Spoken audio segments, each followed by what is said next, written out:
I know. Good morning. We do not yet have a quorum, so we cannot call our meeting to order. So the only item on our agenda that we can address until we have a quorum is item 2C, the report and presentation on the maps for homeless projects. Mr. Todd? Right, so I've asked, in accordance with the agreement, that the Housing Authority come up and just give us a report on what's going on so that you'll be aware of what they're doing. So Cassie Malone is here, there she is, to give you an update on what they're doing. Great. Cassie, welcome. Good morning. So I'm Cassie Malone. I'm with the Oklahoma City Housing Authority. So I'll just start with a quick overview of the MAPS for Homelessness program. It is intended for the allocation of MAPS funds for three components of housing: supportive housing, public housing recapitalization, and then workforce housing in high-cost areas. So just an overview for this update. The final operating agreement was voted on and approved in March of 2023. It includes the following benchmarks and deliverables. The benchmarks are 2,150 units separated between supportive housing, public housing recapitalization, and workforce housing. The deliverables includes a supportive housing plan, a reporting system, electronic comment system, as well as an annual survey and an annual report. And then the last topic I'll cover will be an overview of all the projects that were approved in the first allocation. So this is the overall timeline of where we are and what we intend to do in this initial year. We started early with coordination with the city for the annual survey. We are now into quarter two. Next steps in quarter two include issuing an RFP for a qualified pool of contractors, and also publishing a Maps for Housing website to give updates and hopefully provide transparency and information for residents who would like to get those updates. For the first year, we've really been focused on organizing and the administrative side of the program. We want to make sure that we've got all of the appropriate things in line so that when it's time to move on something, we're not scrambling around trying to get all the pieces together. So one of those administrative items are we finalized and approved our contract between OCHA and the Community Enhancement Corporation, which is OCHA's nonprofit entity. It was a named subrecipient in the proposal. So that contract just allows us to transfer funds to implement the MAPS 4 program. Given the need for supportive housing, we really prioritize those projects. So we plan to start construction on the supportive housing 1 in January of 2024. This is just an overview of those benchmarks in a little bit more detail. So the benchmarks include 500 supportive housing units, 1,500 renovated public housing units, and then 150 workforce housing units. So the light blue indicates the units that were allocated funding was allocated in allocation number 1. So that includes between 150 and 200 supportive units, and then 352 renovated public housing units. This is the overview of the supportive housing plan and reporting system. So these are required as part of that these are requirements in the operating agreement. So we're currently in the design stage for those. So there's been a lot of efforts at the city level regarding affordable housing and the implementation and strategy for affordable housing. So with our long-term supportive housing plan, we wanted to make sure that we were consistent with the plans that are already in progress, as well as not duplicating efforts or wasting any of the valuable resources to create the same thing. So we've been waiting till those are in the final stages before we really kick off our plan. I'm going to interrupt you. I Sure. apologize, truly apologize. This is really great and interesting. But we do now have our quorum, and so I'd like to go ahead at this time and call our meeting to order. Okay, please continue. Okay, thank you. So for the results-based reporting system, that's also in the planning and design stage. We really hope that the results from the annual survey will inform that, and so that's why that is still in the design stage.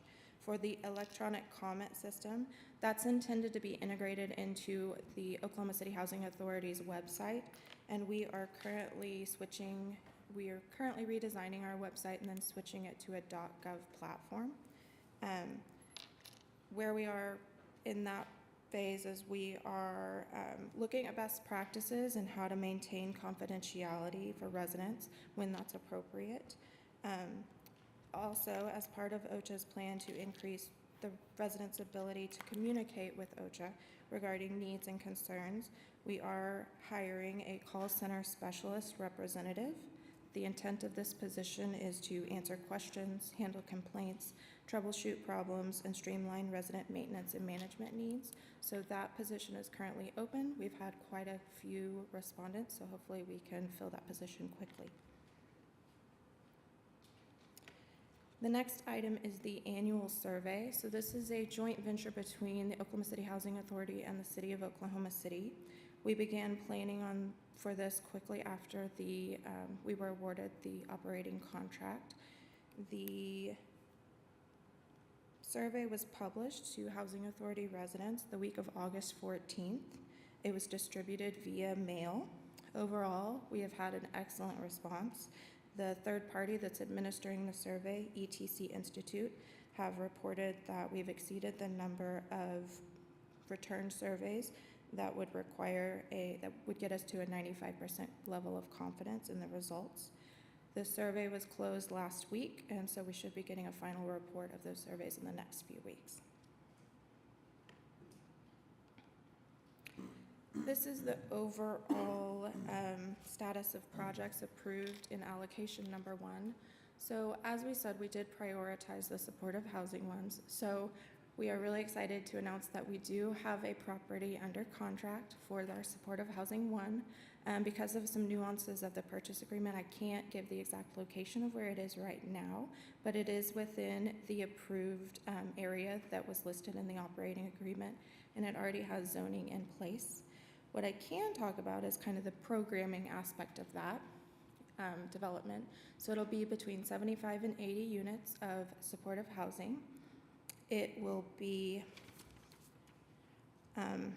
intended to serve individuals experiencing chronic homelessness who would otherwise not qualify for subsidized housing due to a conviction history. The property will have wraparound services on site. It has the opportunity for office space and commercial frontage to develop a workforce incubator. So we're really excited about it, and hopefully at our next update we can give a little bit more details.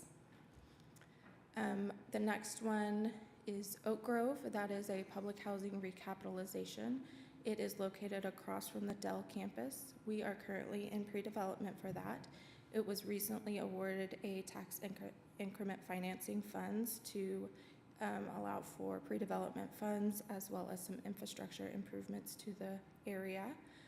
It also was recently approved for its final zoning, which allows for the creation of a commercial pad on the northeast corner of the property, and then also the development of around 100 new units on the southwest portion of the property. Last is Creston Park Phase 2. So this will come after Creston Park Phase 1, which is slated to begin this fall. Creston Park Phase 2 is part of the development for the replacement of 159 public housing units along MLK in between Northeast 26th and Northeast 29th. So hopefully we'll have once we begin on Phase 1, then we'll be able to really start digging in for Phase 2 and get that one rolling as well. This slide is intended to represent where we are with the overall budget for that allocation number 1. So that budget was approximately $10.7 million. The two supportive housing projects represented $2.5 million each. There was a $1.7 million pre-development fund. Creston Park was $2.5 million, and then Oak Grove was $1 million, and then there was an administrative of about $500,000. So the two funds that have had money obligated, meaning money's been transferred from OCHA to CEC specifically for these projects, are the supportive housing number 1, so that's escrow money. It's just in holding until we finalize and purchase the property. And then the pre-development fund, that's just money that's allocated to pay for website design and other administrative pre-development activities. So overall, the status of the program at this time is we are on track to meet all of our benchmarks and deliverables. A lot of the work that's been put in so far has been very administrative in nature. We've been really busy setting up that solid foundation, so we're able to move quickly whenever our opportunities do arise. So with that, I'm happy to answer any questions. Okay. Thank you for that presentation, and I really like this housing continuum, this last slide. That's really interesting to lay it out that way. So, questions? It sounds like things are progressing, and I'm really interested on, because I know at City Council there was quite a bit of conversation around the survey, so I think that we're all looking forward to how that kind of turns out. So, but Yeah, thank you so much for your information today. Thank you. Okay, so now we'll move back up to our agenda. We are at item 2, so items for individual consideration. Item 2A, approve minutes of the August 3rd, 2023 Citizens Advisory Board meeting. Any changes, corrections? Okay, if not, you've got a motion and a second. Please vote.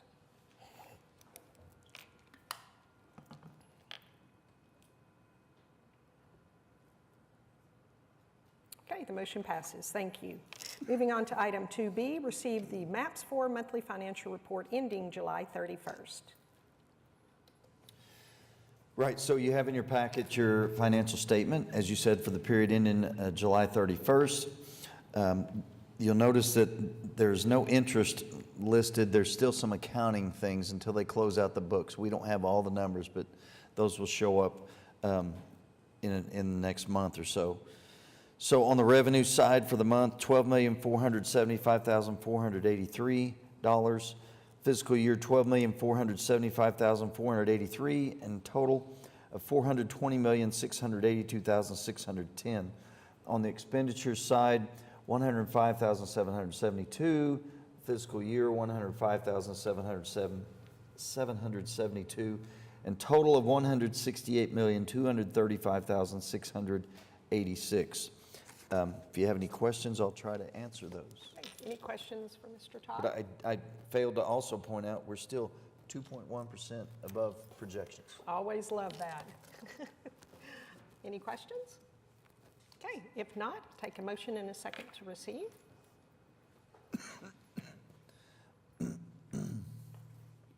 Please cast your votes.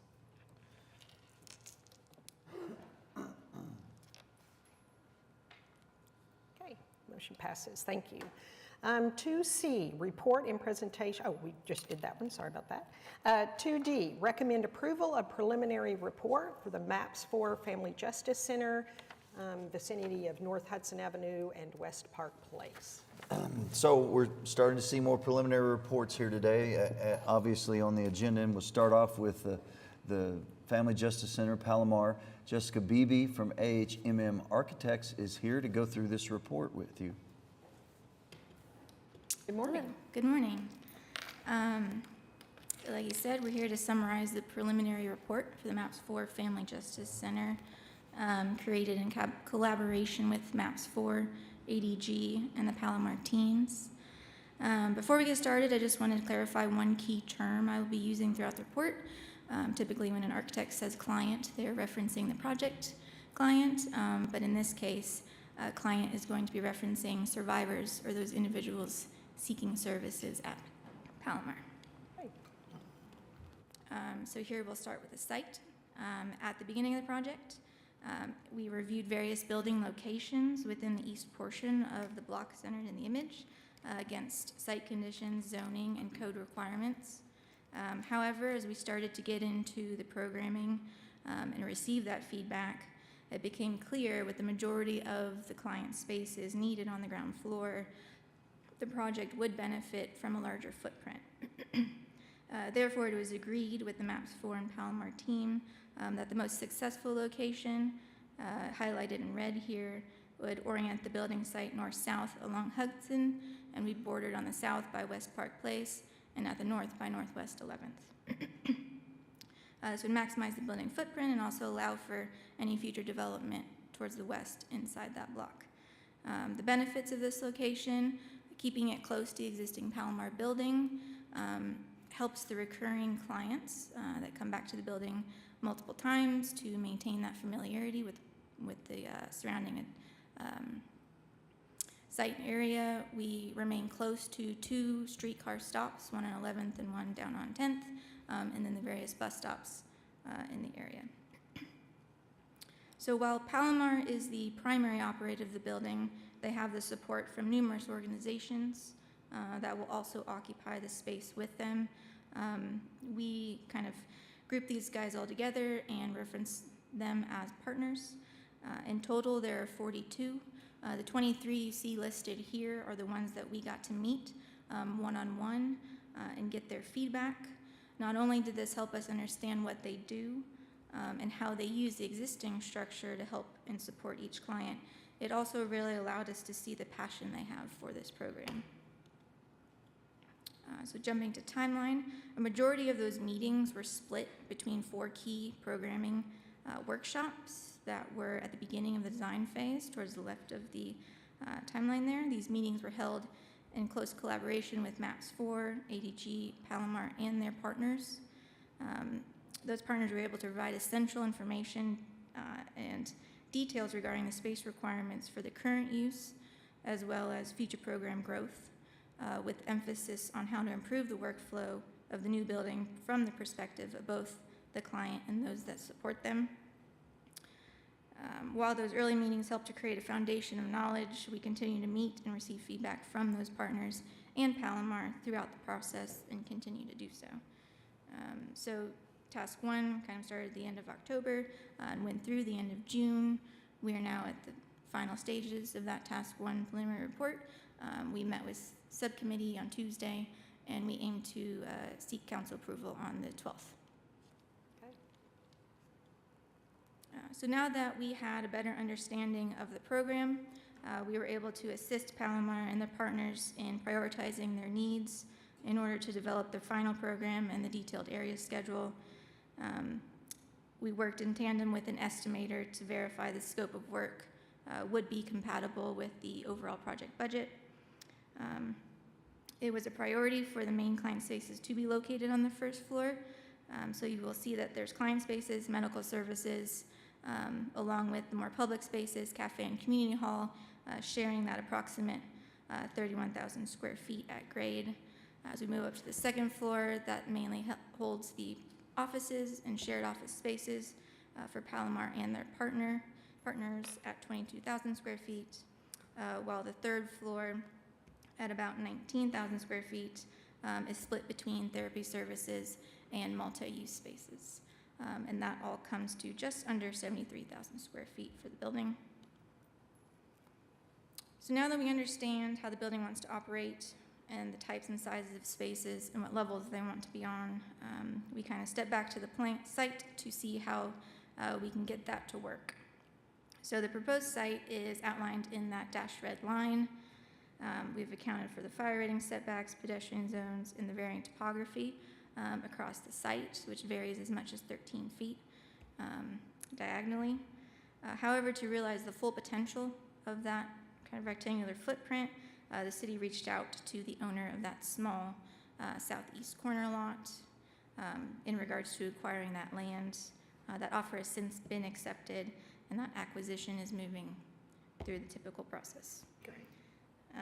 With the proposed site extending across an existing alley, the team started that process to vacate that alley and work towards relocating those services. As of this date, that alley and easement has been closed and vacated. We are continuing to work with Cox, AT&T, and OG&E to develop the final relocation strategy, but that process has been pretty smooth for now, going forward with input from all of those involved. So jumping back to the design concept for the building, we always start with key strategies to help organize the design. This allows us to kind of go back at project milestones to make sure the design is still on track. I'll kind of run through these quickly, but so a 21st century building just means generous spaces that allow for future flexibility. Safety and security is key, especially for this project. And really kind of achieving that through clear strategy for public and private program. Connection to nature has been, through multiple studies, the positive impact of nature just within the built environment, especially those focused on healing and recovery, has been immense.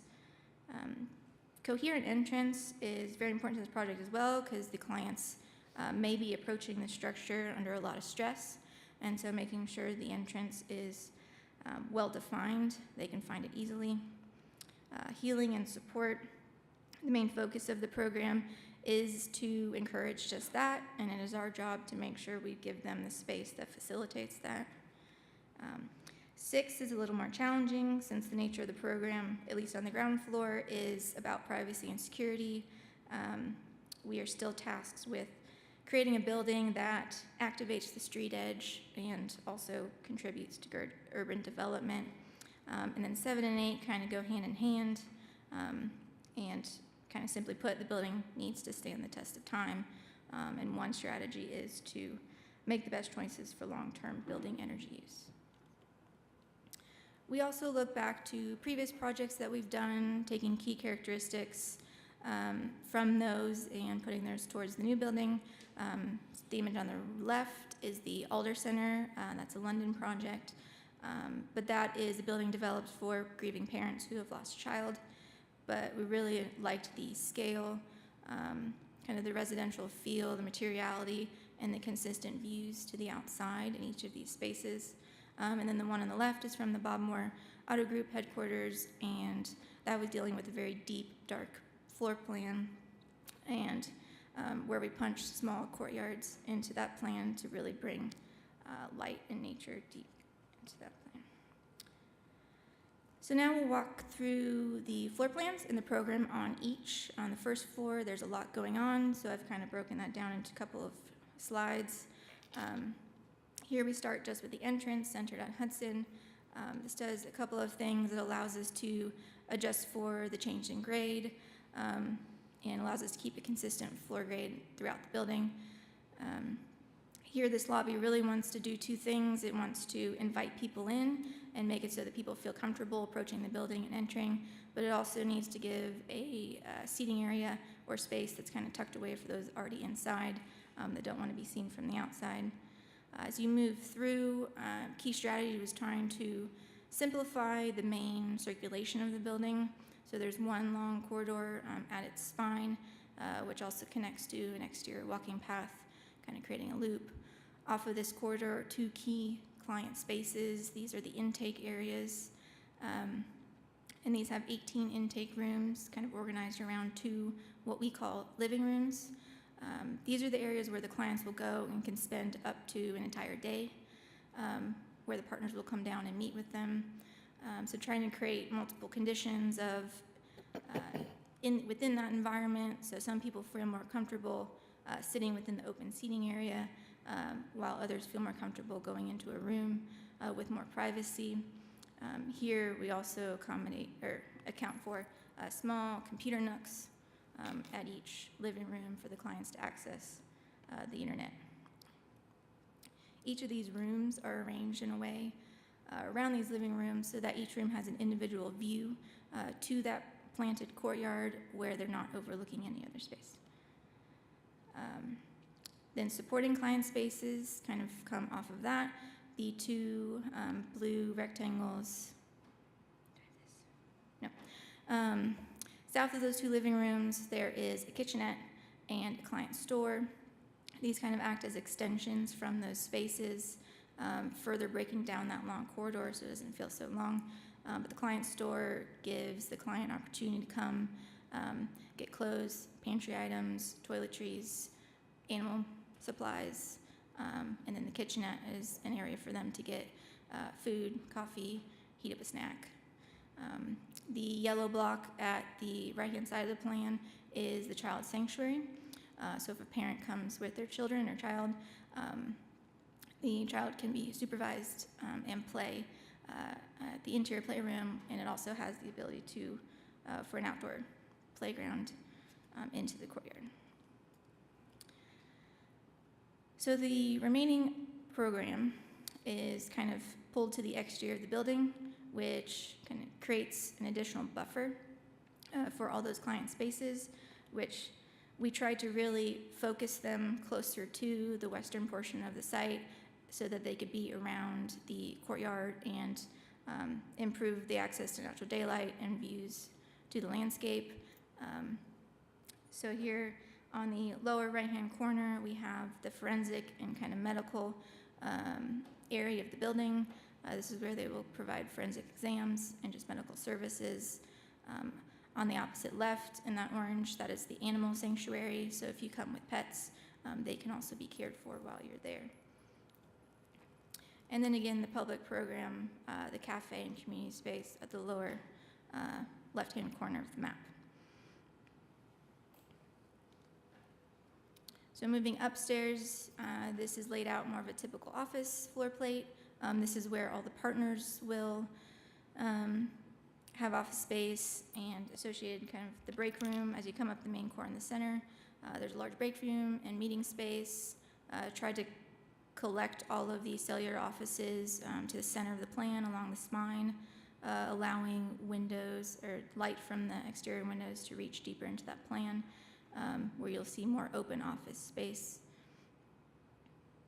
Each color, the list of partners that will occupy the space is on the left, and each is associated with a color, which is then identified kind of potentially where they would live on the plan. Any space that does not have a color is the ability for future growth for workstations.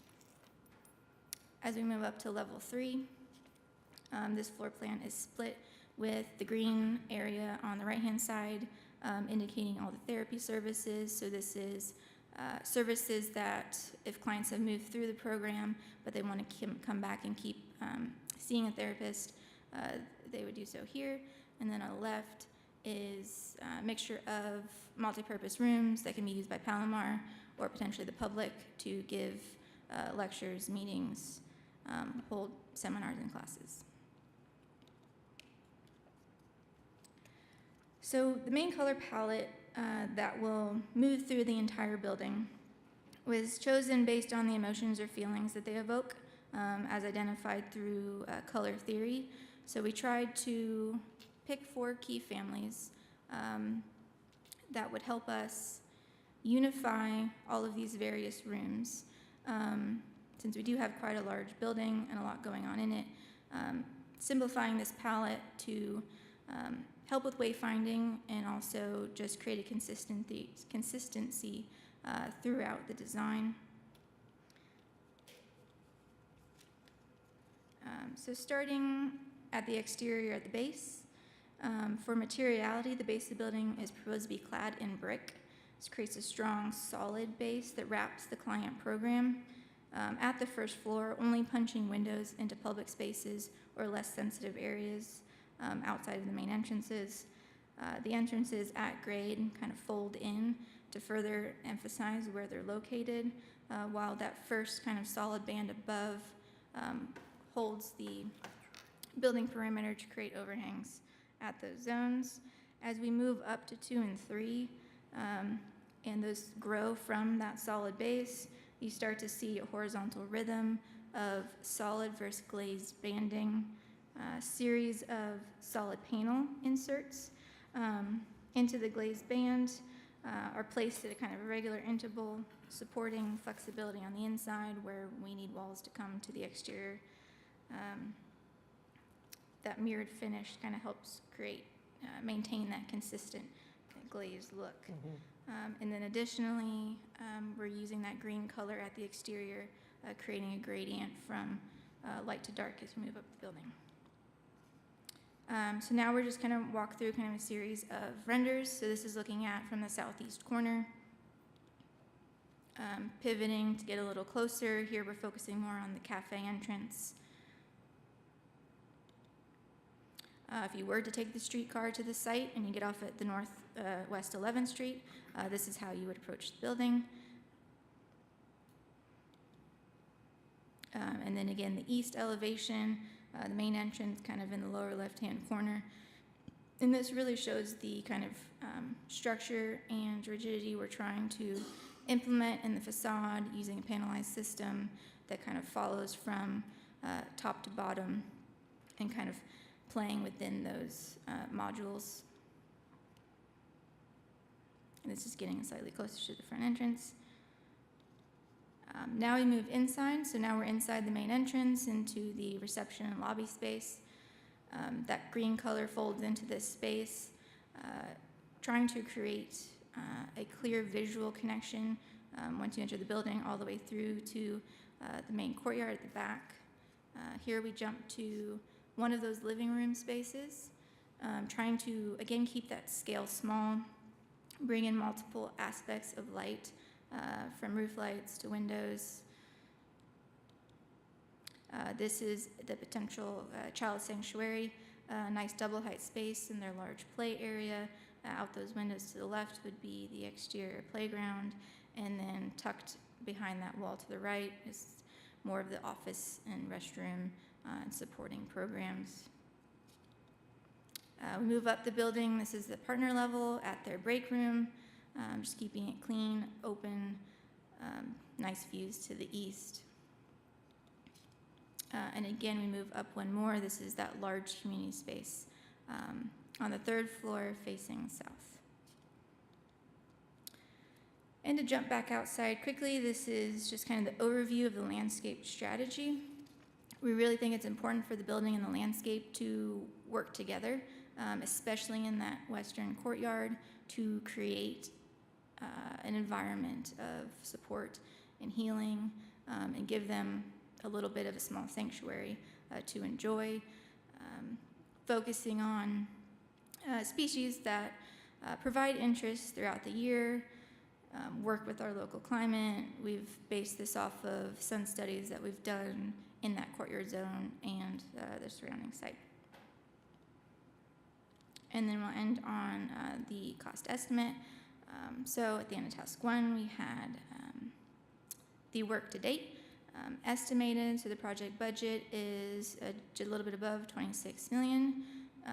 Construction FF&E costs came to around 25. Then we had some cost for the site acquisition of that small southeast lot, and then the associated utility work for closing that alley and relocating those services. So the base bid got to 25.4, and with a handful of alternates, that would be 26.7. And that's it. Great job.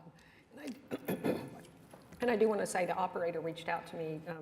She's not able to be here today, but did want to express gratitude to your firm and the city, ADG. It was a lot of work when you're working with that many partners, but with a stewarded compromise, I think everybody is really proud and excited about the building that you all have designed and we're looking at today. So with that, I'll open it up to any questions or comments. Yeah. I just wanted to say I'm on the subcommittee that saw this presentation on Tuesday, and we were all really excited about it, and we're impressed with the level of detail in the presentation, and also the thoughtfulness behind the decisions that were made, everything from the building to the color scheme to the plantings, and so just wanted to add that we were pretty enthusiastic about it.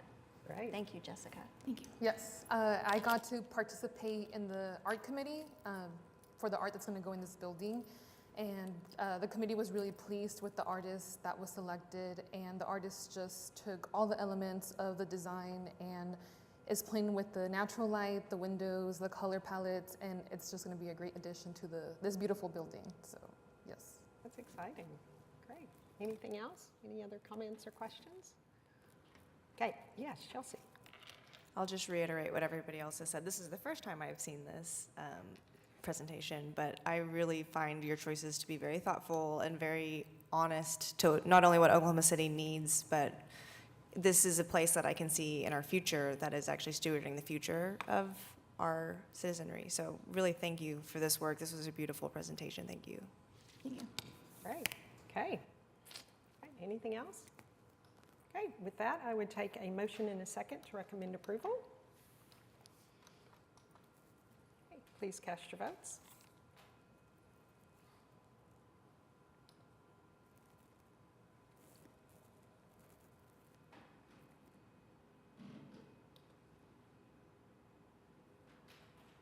That's okay.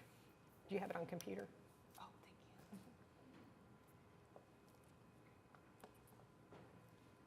thank you. Okay, the motion passes. I do it all the time. Okay, moving on to item 2E, recommend approval of preliminary report maps for Innovation District Connectivity Master Plan. So today we have Luke Schmidt here for a quick presentation on the connectivity piece in the Innovation District. You've seen updates on this, but this is actual proof. Okay. Welcome, Great. Luke. Well, thank y'all for having me here today. My name is Luke Schmidt with the Kimley Horn team. Excited to give you an update on the 30% design and the work that we've been doing since the last time we talked. Quick update, or quick reminder from our past meetings. So the master plan for the neighborhood connectivity in the Innovation District was approved in January. So we've been hard at work at design since then. A few things that we've been focused on is bicycle facility design, sidewalk and ADA design, as well as beautification elements along the corridor. As part of the master plan, we identified both a priority A and a priority B area just to phase out the design and construction of the project. One thing that's happened since the master plan is we have updated one segment of the master plan to switch from a priority A to a priority B. So the 4th Street corridor was a priority A on the master plan. It's now changed to priority B, mainly because of the amount of development and the amount of work that's going on 4th Street. We wanted to make sure that that could materialize and then the beautification and infrastructure could come in after. So big change. The only big change was moving those two elements. And the budget reflects that with the change from going from 4th Street to 8th Street. So this initial 30% design in PER is focused on 8th Street from 235 to Lottie now, and 4th Street will be at a future phase within the MAPS 4 agenda.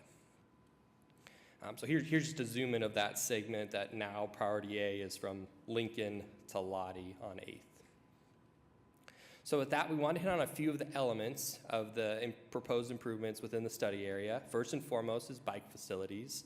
So Northeast 8th Street is a Tier 1 bike facility by Bike Walk OKC standards. So our design reflects both a buffered and a delineated bicycle facility along that corridor.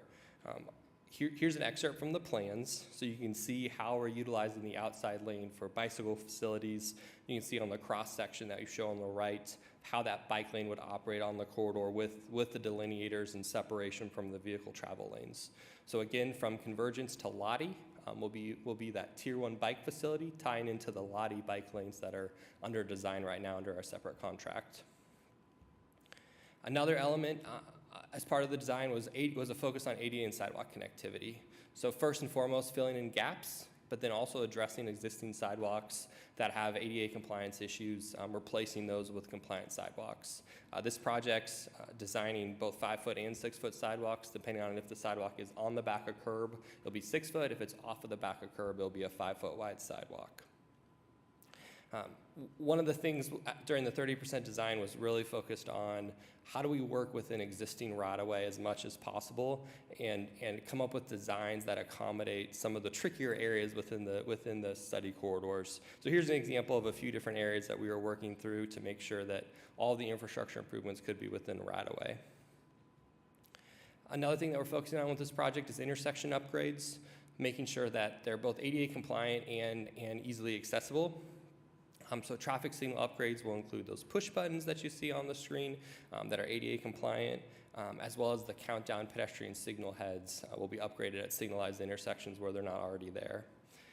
The other piece is radar traffic signal detection will be upgraded as well. That way we can detect bicycle traffic on the major and the cross streets. So here's an example of one of the intersections. This is Lincoln at Northeast 10th Street. So you can see the enhanced crosswalk markings, curb ramp improvements, push buttons and detection, and the other improvements that go along with creating a compliant intersection that is traversable.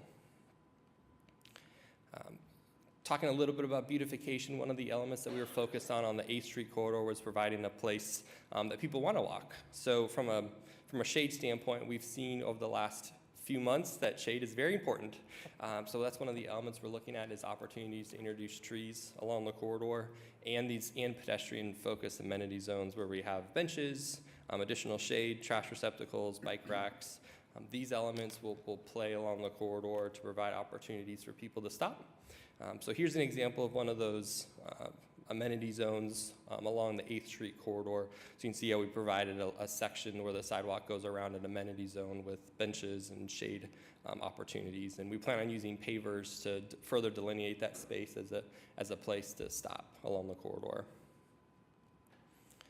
So a couple other things as part of the 30% design, we've really been focused on identifying any constraints or other considerations that we have to be especially focused on. Right-of-way and utility conflicts are always something that's a big focus. So we've identified a few right-of-way constraints that we're going to be working through as part of the 60% design, mainly corner clips at intersections where we just don't have enough room to accommodate curb ramps. And then from a utility standpoint, we're working with the utilities department on water meters and vaults that are in conflict, just working through solutions for that as well, and the utility providers if there's any conflicts there. So that's going to be one of the big focuses as we work towards 60% is continuing those conversations. Last but not least, we have a handful of different stakeholders that we'll be coordinating with. Here's some of the critical ones. Like I mentioned, the utilities department, working through some of those conflicts. But between now and wrapping up the 60% design, maintenance is a big discussion that we started during the 30% design that will continue. Working through possible solutions to make sure we have a maintenance solution for both the trees and trash receptacles and just making sure the beautification elements stay as intended. We'll also be working with the Alliance with all the ongoing work in the area as well as the convergence development. A portion of the project is in front of the convergence development and OUHSC. So handful of different stakeholders that we'll be working with throughout the project, especially in this next phase of design. Quick update on construction. Again, we had a $5.1 million budget for priority A and a $5.5 million budget for priority B. Currently, the 30% design plan has a opinion of probable construction cost of just shy of that 5.1 at $5,087,000. So we're in budget at the current design. Quick update on schedule. So we're anticipating submitting 60% design plans at the end of October. Final design, we're anticipating wrapping up in January of this year, and then construction at the end of Q1, beginning Q2 potentially. So quick update on schedule. So with that, any questions? Thank you, Luke. Appreciate the update and the presentation. Questions? Councilman Cooper. And it looks so promising. Have we any updates yet, not just with this item, but as we're installing, for instance, on 8th Street, and before I ask that, Lincoln bike lanes, or is it 8th only? 8th Street is, yep, that's what's reflected on Bike Walk. Are we seeing any progress yet in conversations regarding, when we talk about Tier 1 bike infrastructure, there's really that difference between separation and protection. And right now, these delineators, which I understand, you know, in my humble opinion, I think those really represent a transition for the city because they don't provide protection, they provide separation. Are you all looking at any other sort of, you know, barriers that protect the person on the bike, protects the person in a vehicle from hitting the person on the bike from hitting the person on the vehicle? Are we looking at anything other than those plastic delineators yet? Yeah, so the current Oklahoma City design standards is to utilize those delineators. We've been in talks with the planning department, who's working on the update for Bike Walk OKC, to see if there's any additional guidance on that. There are many options. From a cost standpoint, delineators put us in budget. If we had a barrier, that would be in addition likely to the budget that is set aside for the corridor. So that's going to be one of the ongoing discussions as we work towards 60%. Are these discussions taking place yet within the confines of the sidewalk, bike, trails, and streetlights project? Because to your point about the Bike Walk OKC revisions, that is something that those revisions address. Like there's a whole segment in there that we've been evolving our thinking. Right. Luke is working with planning, and we're in constant contact with him with regards to that, but we are not intermingling the subcommittees, so to speak, because this is one specific area. The bike lanes and sidewalks from the other subcommittee have their own areas, so kind of yes, kind of no. So again, that particular subcommittee, have these conversations come up yet? Or are they talking with planning about, what planning is now learning in terms of moving into these protective barriers? Sure, yeah, and you and I have talked about planters and those kind of things. Really, the challenge is to make sure there's somebody there to maintain them. But yeah, we're still looking at that. We're still in the early stages, so we haven't forgot about it. I bring it up because, again, I think the direction you all are heading is wonderful. It's just that at the same time, some of these separators on Classen, I have someone who serves, in fact, on that sidewalk, bike, trails, and streetlights committee, subcommittee, excuse me. He did an Instagram story about 3 weeks ago where he was biking on Classen with those delineators, and a car just swerved right over into it because that separation is there, but that protection does not exist. So I don't bring this up just as an exercise in, academia. I do it because literally I worry, that major corridors like 8th Street, particularly with this development coming up with Convergys, I don't want to see a repeat of what happened to a friend of ours on Classen a few years ago. I bring it up within the context of MAPS because MAPS is transformative. That's always the word. And I see this project, not just the Innovation District, but MAPS projects dealing with bike infrastructure as this city's opportunity to move beyond where we are right now. I understand the budget, but I also understand human beings and their lives. So I just want to say that, and we'll see what you all can do. Is there any talk about ad alternates? I just don't like hearing an answer where it says, the budget. I don't. And I also hear the idea of who's going to maintain, for instance, planters, but there are other options like, what do you call them, bollards, these sorts of things, right?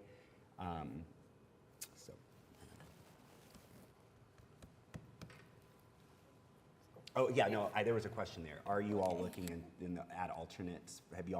Did y'all suggest this as an ad alternate, or did y'all just dismiss it because of the cost? Yeah, so 30% was reflective of the current bike standards. So that our design is reflective of what the standards are today. But since Bike Walk's in a draft form, I think there's an opportunity to look at that and see what the cost would be from an alternative standpoint. I mean, there's different options to incur that. They all have pros and cons. Things like Jersey barrier. But Luke, standards are just standards. Yeah. They're pretty much a minimum guide. So yes, we can continue to look at those, and Luke is looking at those, and we'll bring you some updates to show you what we've got. That'd be wonderful. Thank you. Chelsea?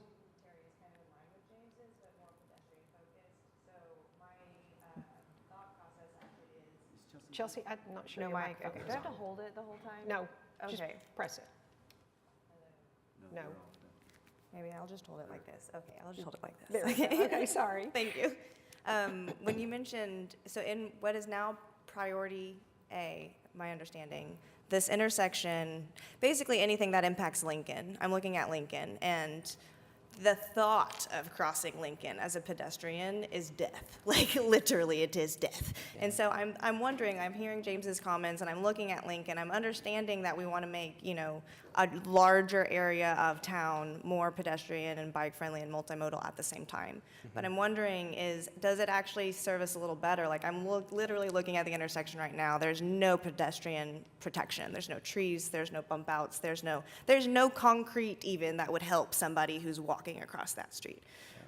So I wonder if there's a way to like reprioritize where the enhancements go to where they are and a little bit more pedestrian bike oriented, like off of Lottie, where the bike lanes, I'm not as familiar with Bike Walk OKC, so I need to get there. But like off of Lottie, if we can prioritize more biking and pedestrian traffic there, since that's where the neighborhoods are. Like, let's put these amenities that are for the humans on more of the street in closer to the neighborhoods.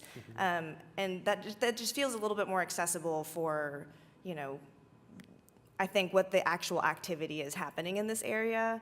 And just in general, while I have the mic, Lincoln is very dangerous. Like, it just is. It's just a very wide street. People go very quickly there. So if we're thinking of crossing Lincoln that way for pedestrians, for bikes, for anything other than a car, I think there needs to be a lot of significant attention to shortening these intersections long term. I think that's all I don't have a question. I'm sorry. Thank you. Anything else? Well, Okay. yeah, actually, at that intersection at 8th Street, like, or I don't, could you go to that image for us again? Thank you. I appreciate Chelsea's comments. It's a big intersection. Like, there was an actual, like, So this is Photograph. at yeah, photo. Laird. I think the one was 10th. 10th was the one that we had the blow up of. So yeah, at moments like this, like those bump outs, like I think that opportunity for increasing them to kind of narrow, to make that pedestrian crossing less daunting, and that opportunity to slow for traffic, right, to slow itself down because they see the bump outs, or are we looking at even lane narrowing in this place? And also, I just want to pause here. I hope there's not frustration hearing these sorts of questions. Like, this is like the sort of policy stuff that I love to drill down in after years of serving on the Transit Trust. Like, I hope we're all okay with having these sorts of like, slow down, let's talk about this. I just want to preface that. But yeah, is there any more talk about, you know, as we're at this preliminary report stage, that at these intersections that increasing the bump outs, narrowing the lanes can actually help enhance pedestrian comfort, safety, and you know, kind of slowing down the vehicles there a little bit more through the road design. Yeah, so I can talk about a few of the intersections on Lincoln, because Lincoln was one of the topics of the public engagement as part of the master plan. It serves as a barrier for pedestrians today. So this is at 10th Street and Lincoln. You can see here for east-west pedestrian traffic, we have mid-block crossing protection. So a pedestrian only needs to cross half of the street at a time. So we have the infrastructure in place where a pedestrian would actually go to the median. They'd be able to stop and have a lot less that they need to cross in one movement. So at 10th, we specifically have that in place to shorten the crossing distance and provide a refuge in the middle. At 8th, with the bike facilities that are being proposed from Convergence to Lottie, we have an opportunity at the 8th Street intersection as well to have an enhanced pedestrian crossing. We envision 8th as that community connection to Convergence, because we have enhanced sidewalks. That's where our beautification and streetscape elements will be, and the bike lanes reduces the number of lanes eastbound, westbound. So 8th Street is really our premier pedestrian corridor, but we do have improvements on 10th as well to allow that pedestrian movement across Lincoln. I really like what you're doing on 8th Street. I think my challenge would be to kind of look at this intersection to kind of see what you can do there as well. Sure. I think also, if I could just challenge the idea that a median should be used as refuge for pedestrian traffic. We have a median on 23rd Street that is regularly used for that, and we also have several hits from cars to pedestrians regularly on 23rd Street. So I want to challenge that idea and actually suggest that from a human point of view, if you're crossing that street, you're now having to wait 2 light cycles to get across the street. So we're really not quite there yet on, we're making space for the humans on foot, but we're not considering their point of view. So I'm throwing it out there. To James's point, this is all very, we've been building cities with a lot of concrete for a long time. So these are just new approaches. And I just specifically on 23rd, the median, and it is a very small median for us, so that's part of our struggle, but I don't know that using the median as refuge unless there, again, are very specific, like there's benches. It is intentionally a commuter pedestrian refuge. It doesn't necessarily work in a safe way. There's got to be a lot of intention to what that space looks like and feels like. Yeah, and one of the coordination points during the project is, so Lincoln is ODOT owned. So a lot of the pieces here, we still need to be contingent on what ODOT would approve on their roadway as well. So that's where we're working on pushing the needle for pedestrian connectivity. But on the flip side, we still have them as the overseeing body for the corridor through this section. Yeah. Lots of coordination. Okay. Anything else? Okay. Nothing else? Thank you so much, Luke. Appreciate all your work and the presentation and conversation. So with that, I would take a motion in a second to recommend approval of the preliminary report for Innovation District Connectivity Plan, Phase 1. Please cast your votes. Oh, whoops, sorry. This time it was me, Chelsea. Hey. Okay, the motion passes. Thank you.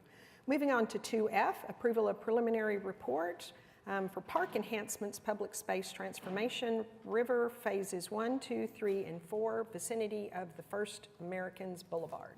Right, so you've seen some updates on this one also, and now we're bringing you the preliminary report. Chris Russell's here for a quick presentation on the contents of this preliminary report. Hey, welcome. Thank you for being here. Yeah, thank you for having me. So again, Chris Russell with Team Design. I'll just go briefly over kind of how we got here. Talking about the past conceptual report that we submitted and was approved by this body, then the 3 main projects on this package. That's the pedestrian bridge, the low water dam, and the community gathering location. And then that last community gathering location, that is, it's kind of hard to see on this, but there's in the bottom left corner of that picture, there's a magenta area. That's an Embark lease area. So that is where a kind of in tandem project for an Embark boat landing is going. And that's where the community gathering stage is going to be located. So those 3 MAPS projects that I talked about, that is all within the program budget of just over $9.6 million. So how we got here, conceptual report approved earlier this year. With that report, we looked at design alternatives for each of the 3 projects I just mentioned. We also began the process of looking at existing utilities, property ownership, and began the environmental permitting process with the Army Corps. During that time and kind of ongoing into now, we've been coordinating the construction scheduling and the design of these projects with the Embark Boat Landing Project, Oklahoma River Sport, the ongoing Okana construction on the South River Bank, and then Public Works project in the eastern basin there. So the first project is the pedestrian bridge. Just as a recap, it's a 20-foot clear span so that's inside rail to inside rail. It's about 500 feet long, spanning the river there, and then there's about a 14-foot clearance, vertical clearance from the bottom of the bridge to the water surface elevation. Part of the conceptual report, we looked at 2 structural options for the bridge. That's steel beams or concrete beams. Ultimately, we recommended steel beams. Part of that reasoning was the constructability. They're about a third of the weight of the concrete, so it provides a lot more opportunity for the contractor to quickly construct it with lighter equipment, given that they're in the water there. Part of the downside of the steel beams is it takes a while to acquire that material, just the lead time to purchase it and get it ready for on-site. So with the conceptual report, the city approved the NPR 10, M4-NPR 10, to pre-purchase the steel beams. So that contract was approved at the last council and is on its way. For the connecting the trail to either riverbank. So that bottom left image, that's for the north connection to the existing Greenway Trail that was just cut. That's got a just over 5% grade coming off of the bridge to the existing Greenway Trail.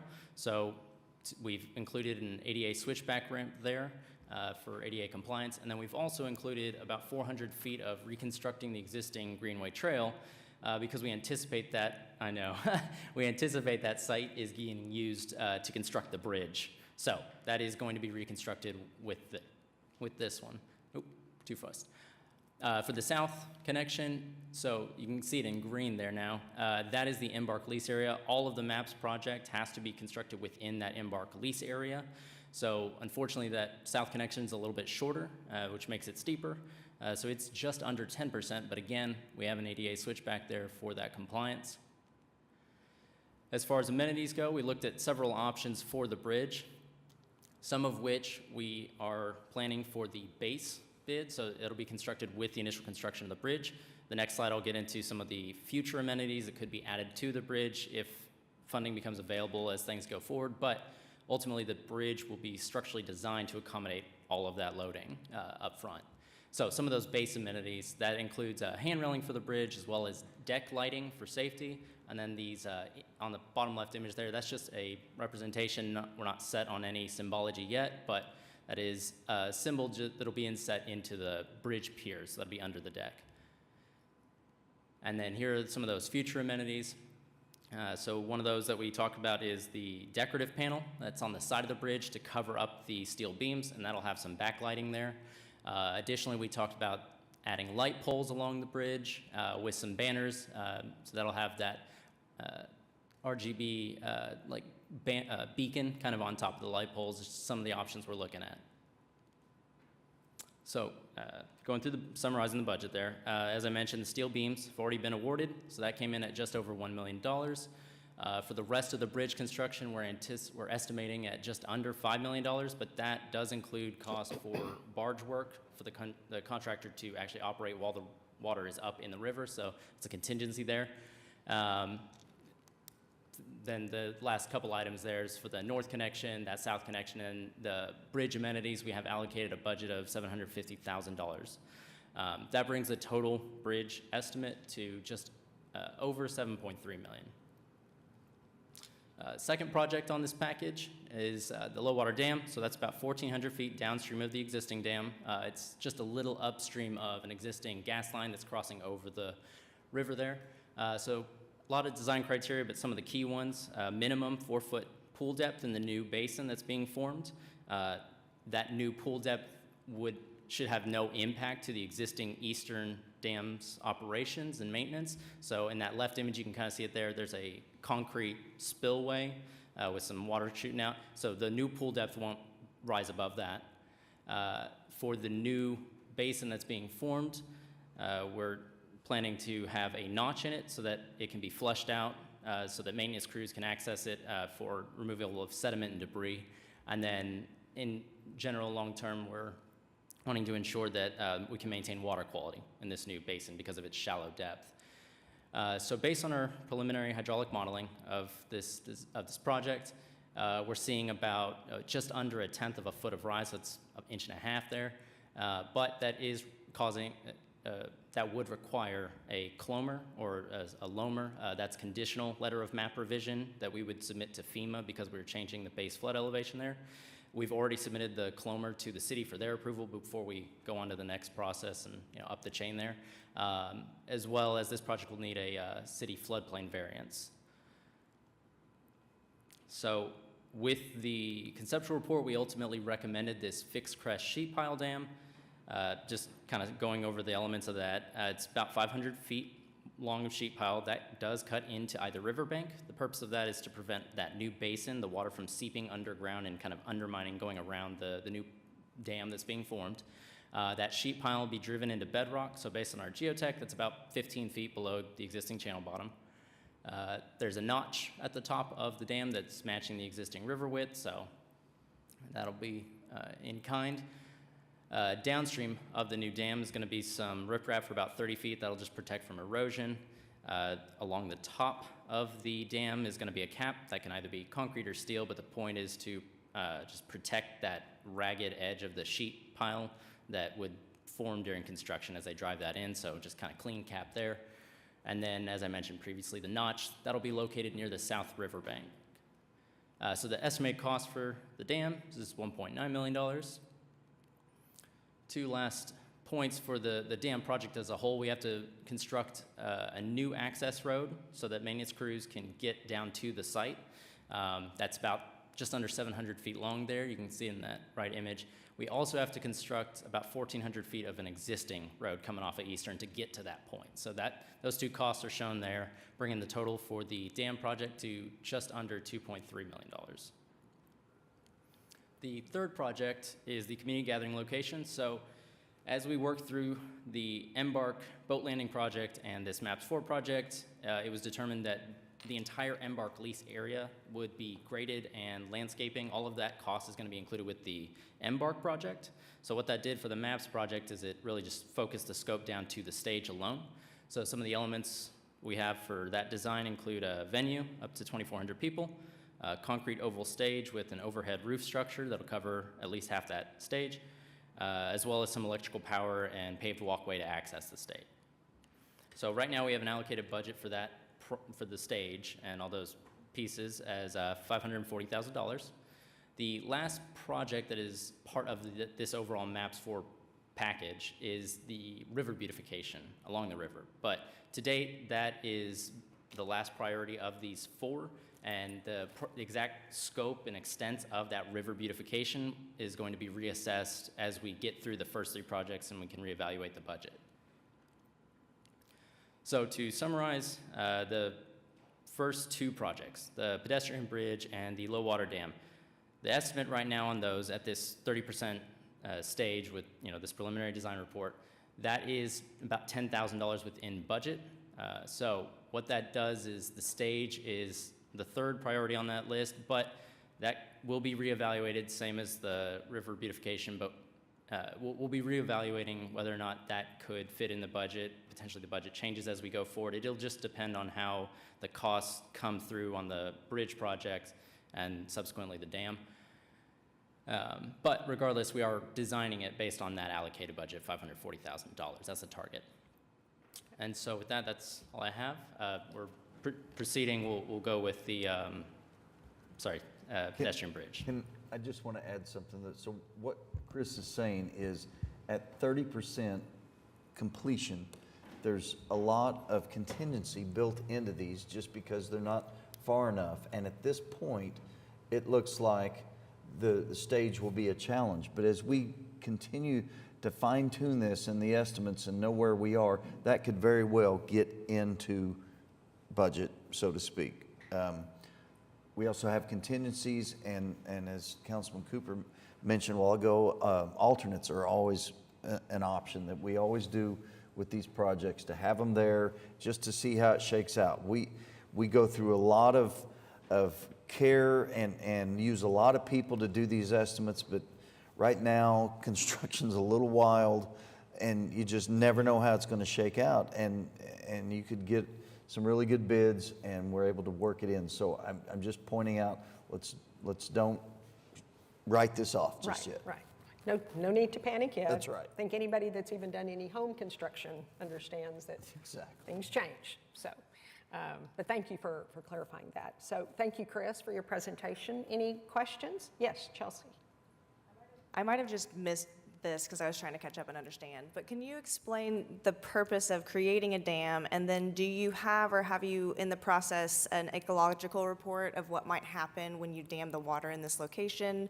I don't know the full extent of, if it's going to change a lot, but I would love to know if there's a correlation of a report of what might happen to the environment, the natural environment, and then furthermore, whenever you go into the beautification stages, can those things be considered when you're implementing changes? Can I help with that? Yeah, definitely. So remember, go back to 1991, and the dams were built, the three big dams were built on the river just to make it look like a river. The Mayor Cornett used to always joke that we had to mow the river twice a year because it didn't look like a river. So wasn't a those river. dams were built there to impound water. We're going to be doing the same thing on this one, just at a smaller scale. These aren't the big dams that you see that have the locks and impound that much water, but it will impound enough water that it covers the river, and it looks, so it'll look like a river. But your point is well taken, that it does disturb the natural ecosystem there, and they do have to go through that. So that's part of their process. And Chris, you can speak further on this as far as what they have to do with the Corps of Engineers and with FEMA. Yeah, absolutely. So with the conceptual report, there was a whole section of the report that dealt with environmental reconnaissance, and that's exactly what you're getting at, complying with the federal regulations. We've had several meetings with the Army Corps to date where we're working, and we're actively working on the permit that they need, one of the several permits they need for these projects, because the bridge will require permitting as well since we're working in their body of water. But part of the dam is evaluating the environmental impact, so we have a part of our team that's working on that. Right, Chris, if I remember right, when I did those several years ago, Fish and Game is included in that. They have to sign off and approve that. That's all part of that environmental process. Yeah. Good. Thank you. Great question and good answer. Other questions, comments? As you remove 400 feet of the new trail, Yes, sir. will you allow or design a cut around for the pedestrians to use during the construction? I'm sure we can look into that. My concern, we'd have to coordinate that with the Parks Department. I'm sure they've had dealings with coordinating that kind of thing. My big concern would be, we are kind of in between a floodplain there. You know, it's surrounding that island, or peninsula really, of a land there. But that could be considered, but really it'd be concern of safety for the pedestrians cutting through there, through an active construction site, you know?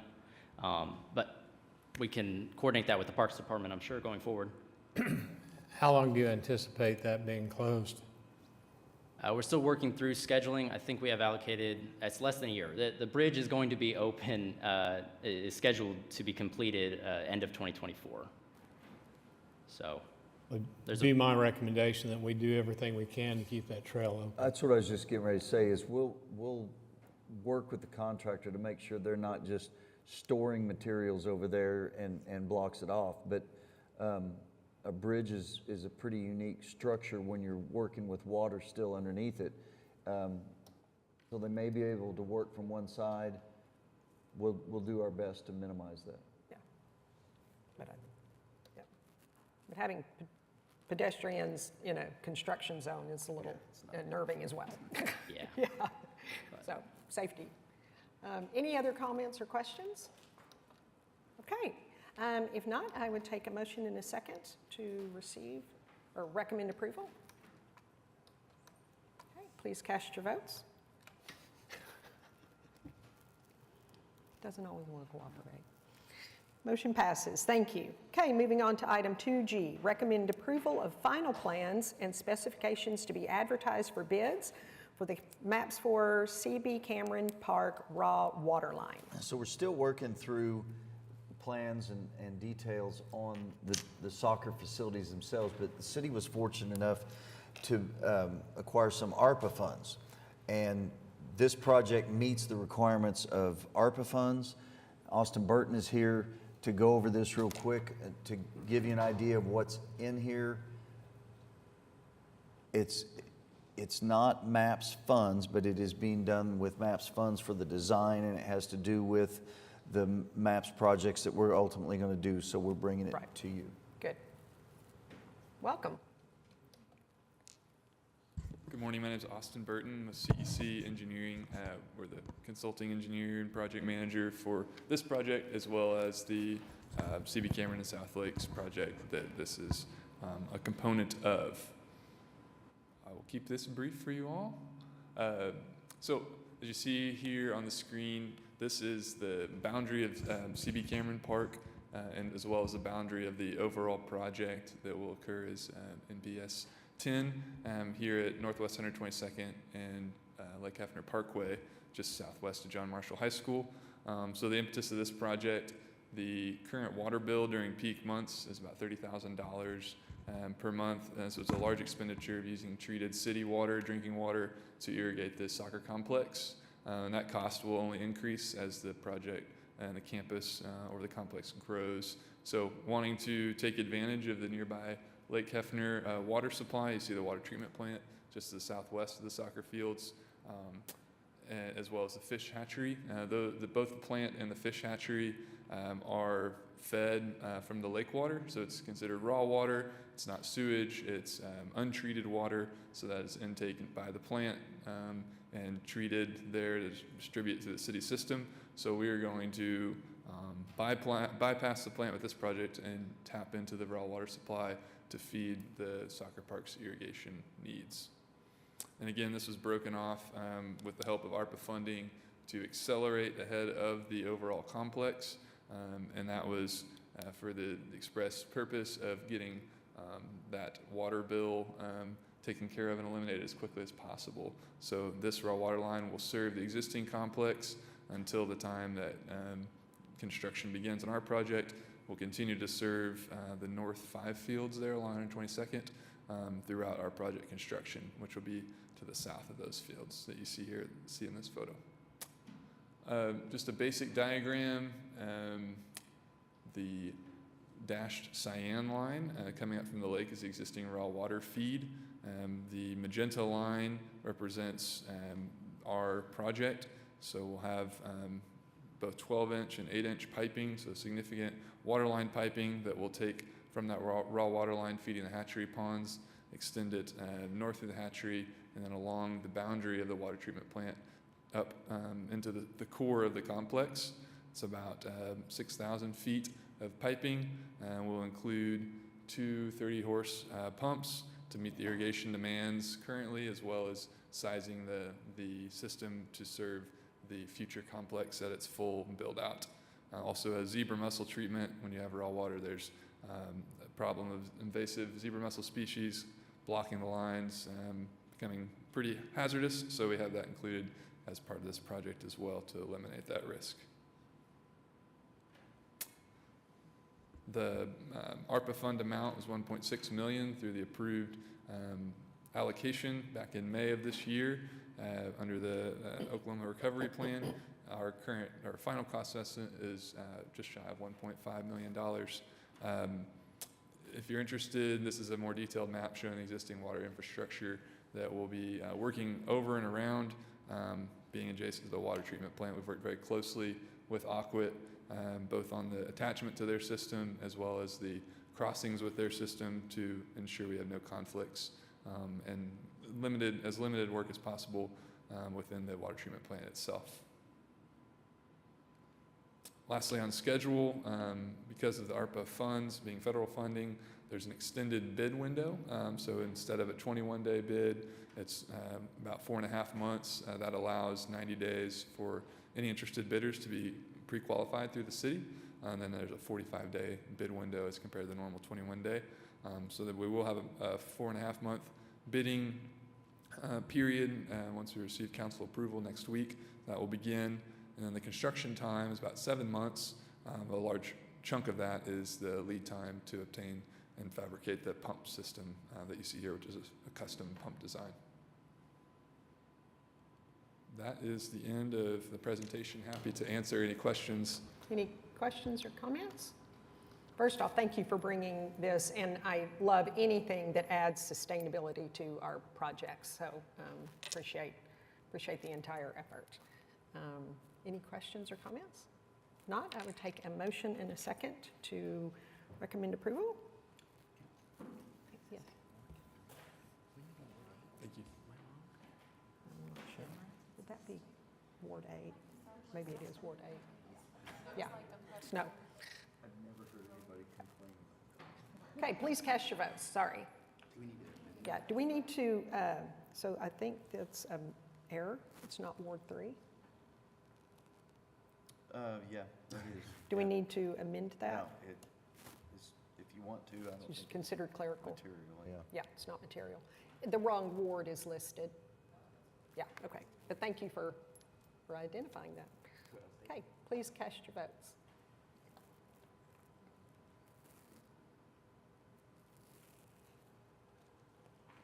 Okay, motion passes. Thank you.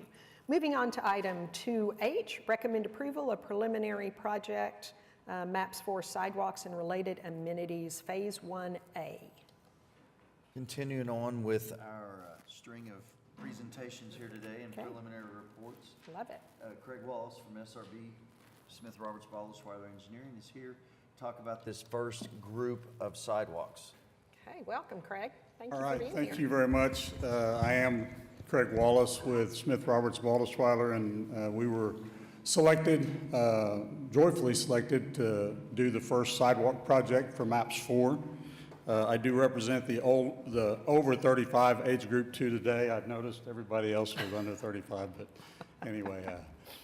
We're glad to have you. Yeah, thank you very much. As we go through this presentation, this is the title sheets for our preliminary engineering report, as well as the title plan sheet for the 30% plans that were submitted with that. Obviously, this project is intended to help with connectivity throughout the city. This particular construction project 1A will focus mainly on the northwest side of Oklahoma City. It does touch 3 wards, Ward 2, 7, and 8, and we are focusing on accessibility, walkability, as well as pedestrian safety. This map shows a little bit closer area or a better view of the areas that we will be touching in this particular phase of the sidewalk projects. Quail Creek in the far northwest, Britton Road, connection between Chartel and Broadway Extension, actually Robinson Avenue, as well as the Uptown pedestrian priority area. The PPA that you'll see on here, that is pedestrian priority area. You get that question a lot, whether it's preferred pedestrian area. Anyway, the Uptown PPA will be touched as well. And again, connectivity to amenities within neighborhoods, schools, parks, all of those are important to this sidewalk project, and we will be hitting that as we go. I'd like to show a little bit closer view of these 3 areas. This area A is Quail Creek. As you look at this map, you can see that May Avenue, just north of Hefner, is where we come into the neighborhood. We touch Quail Creek Park, or I believe that's Berta Fay Rex Park. You can see as it goes north on Thornbridge Road, we pick up the Quail Creek Elementary School. As we go across the park and utilize an existing bridge structure, we'll tie to Spring Hollow Road that will come back and tie to Hefner Road, so you can see the connectivity related to this particular section here in Ward 8. Estimated linear foot for this sidewalk is about 4,050 linear feet with an estimated cost of about $340,000. As we move to Area B, this is the sidewalk alignment along Britton Road, starting, as I said, on the east end there close to Robinson Street. As it comes west, we're looking at both sides of Britton Road. The south side is a large commercial area. It does have connectivity to a lot of residents that are just south of Britton Road. On the north side, you have multifamily homes, you got a post office, you have additional businesses. And as we come to the west of Chartel, just a note, it actually is going to tie to sidewalks that are part of Public Works, the sales tax street enhancement project, Old Brittontown, and so it'll provide connectivity even with that funding as well with the street enhancements. This is about a little over a mile of sidewalk when you're looking at both sides of this road, and you can see the estimated cost there of about $630,000. The last area, which is the pedestrian priority area in Uptown Oklahoma City, which is bounded by 23rd Street on the south, Classen on the west, Walker on the east, and there are a couple alignments that reach Northwest 50th Street. I'm going to show this in 3 different sections. This first section here, as you can see, is Classen on the west as it goes over east to approximately Dewey, north of 23rd Street. Several north-south corridors on both sides of Fairlawn Cemetery.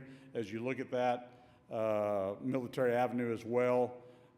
These 3 sections that I'll show you, as you see on the screen, is about 17,700 linear feet of sidewalk that's proposed, and the majority of the budget is in this area for this particular construction project of about a little over $2.5 million. The second area that we will show you is kind of the midpoint of this PPA. that again shows Classen to the west, goes to Walker on the east, and between around 24th up to 30th Street. Again, it ties Memorial Park. It also ties Harding Prep Middle School. And so connectivity, again, is very important to these amenities that are within the neighborhood. Also provides accessibility within those neighborhood streets.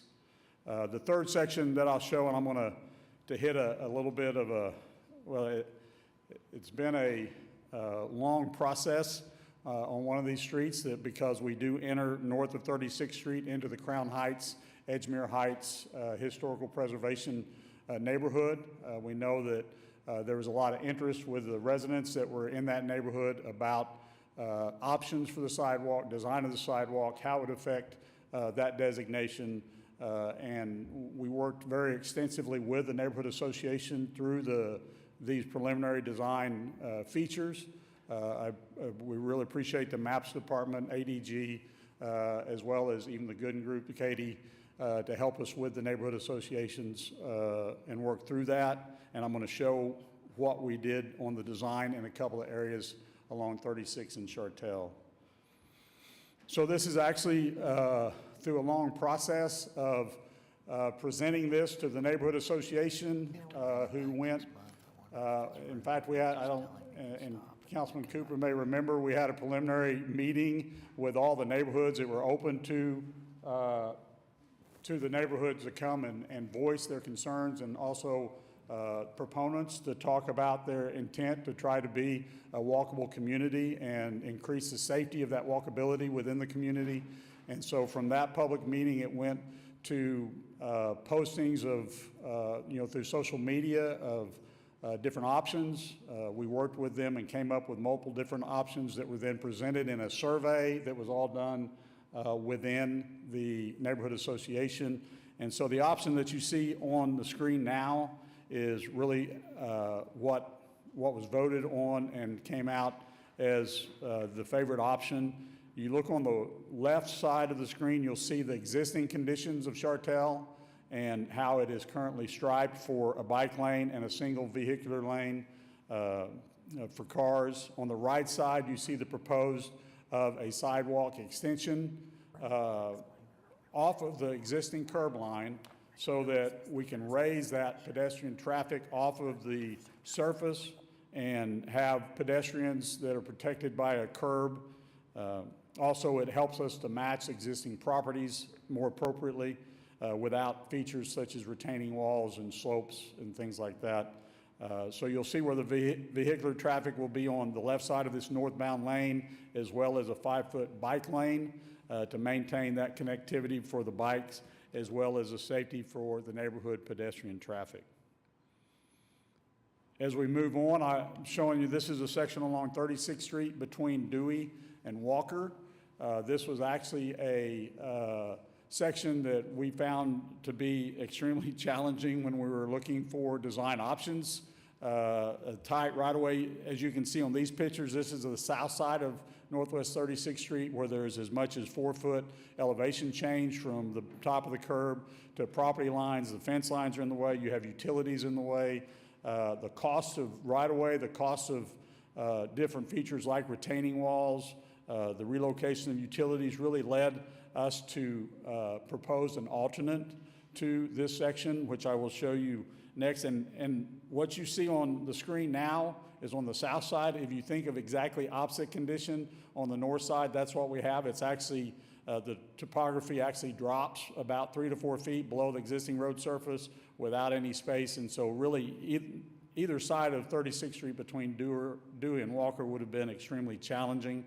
So as we looked at alternates, if you look at the top right map here, and I'm sorry if that's a little bit blurry, I apologize about that, but there's a section there between Chartel and Walker that we are proposing that they're at 36 and Chartel to drop south about half a block. It's Eubanks is the name of that drive there. And if we put the sidewalk between those two blocks on Eubanks, we can then make connectivity back to 36th Street and even north up to the parks.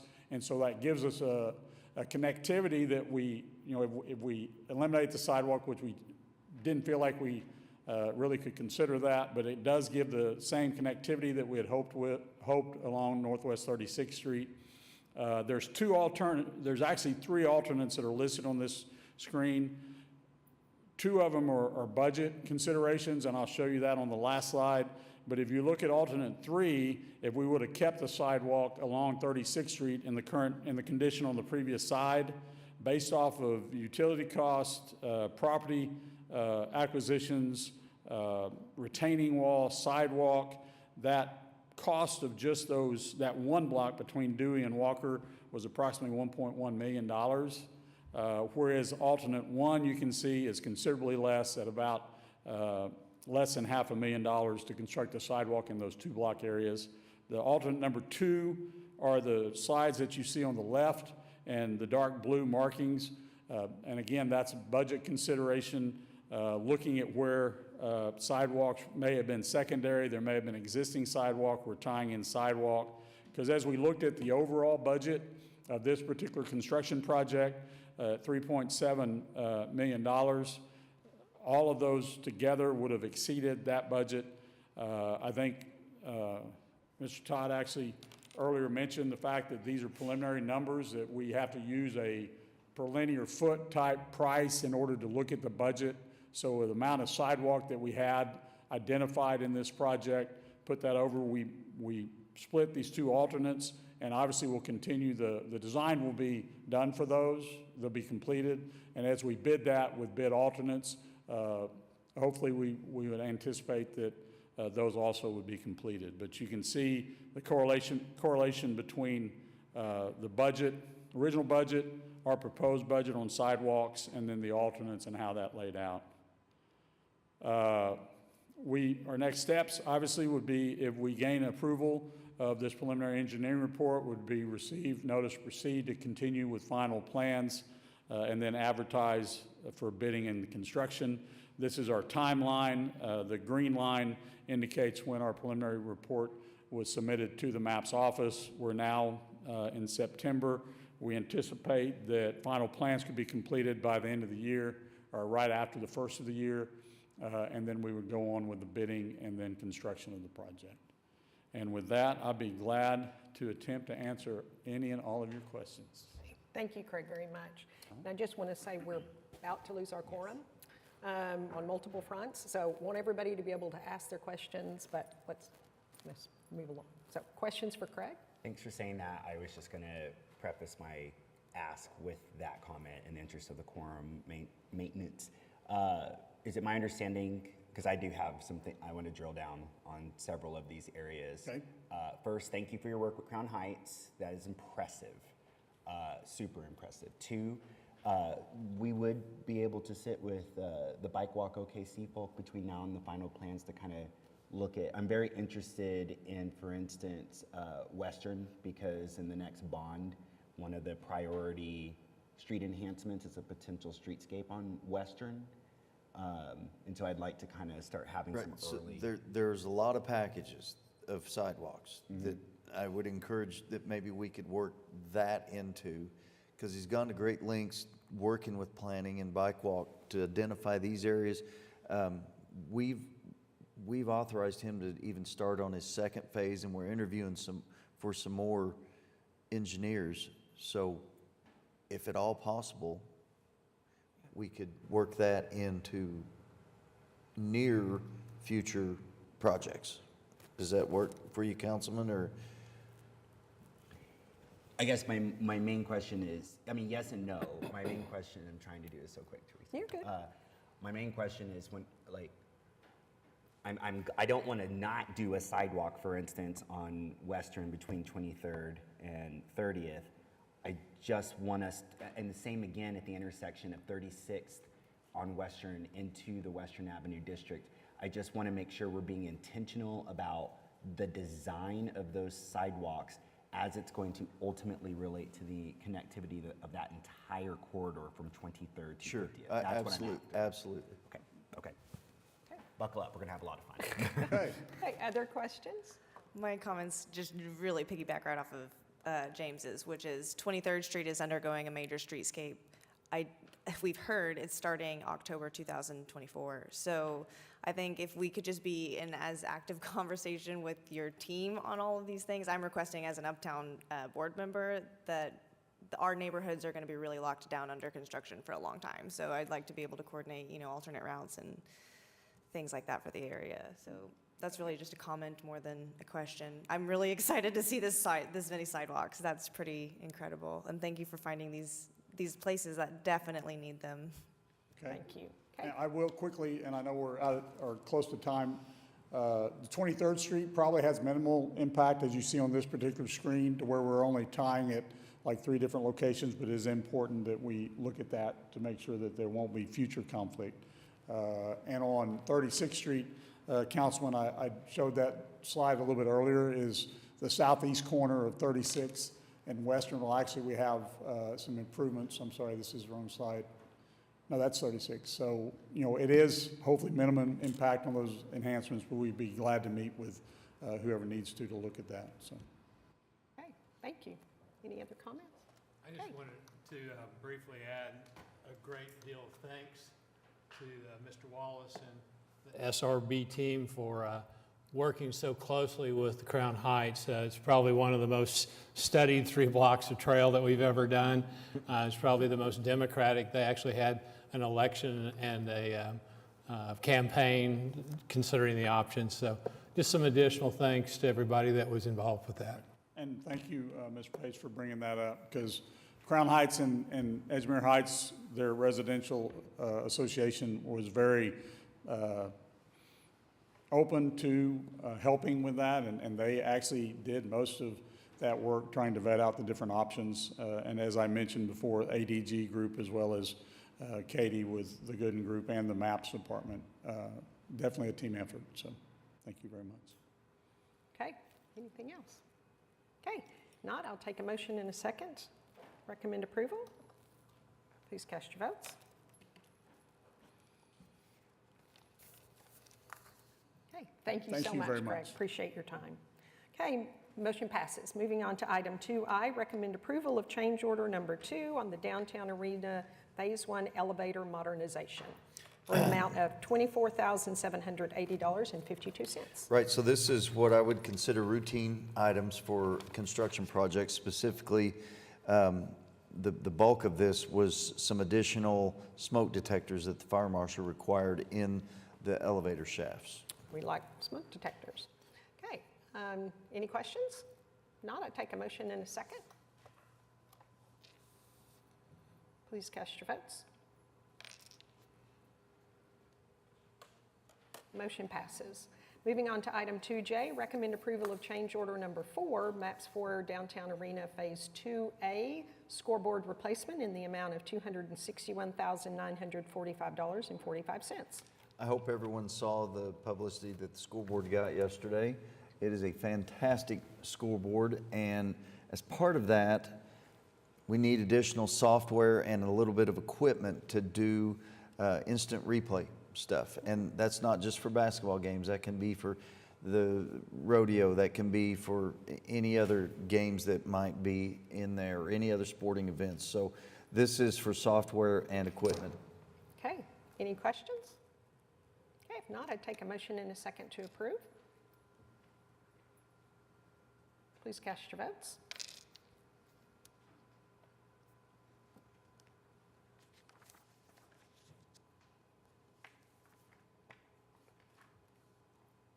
We're waiting for some. I voted. Okay, motion passes. Thank you. Moving on to item 2K, recommend approval of change order number 3, Downtown Arena Phase 2B retractable seating in the amount of $109,249.24. So this is for the retractable seating portion of the seating replacement in there.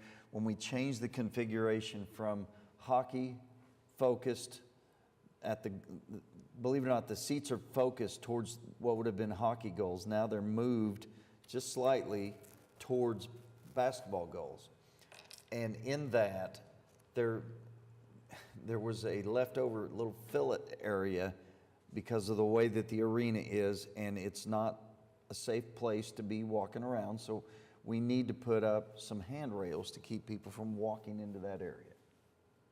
Okay, so this is a safety It addition. is, yes. Okay, any questions? And also there's tower platforms, camera tower platforms, it's hard to say. The requirements and the way that they do TV stuff throughout the years changes, and this is to change some of that. There's $39,000 for that. Okay, any questions? Not, I take a motion in a second. Please cast your votes.